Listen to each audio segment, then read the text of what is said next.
Hey guys, আমি এফালে যাব ওলাইছিলো মানে হঠাৎ আমাৰ এই দুকাটিখন বেয়া হৈ গ'ল। দুকাটিখন মানে আপোনাৰ এইখন নহয় আকৌ দুকাটি যিখন আমি দেখুৱাব খুজিছোঁ দেখুৱাই আছোঁ এইখন নহয় বাৰু দুকাটিখন এইখন মানে এতিয়া হ'ব দেই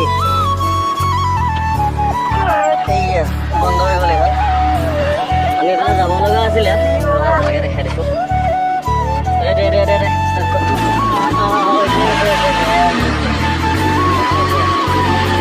আমি এখন ভাল কৰিব লাগে এইটো প্ৰব্লেম হৈ আছে এতিয়া আমি যাব পৰা নাই মানে বতৰো বেয়া এই বতৰটো চাব পৰা আপোনালোকে বতৰটো বেয়া মই এখন গাড়ী লৈছোঁ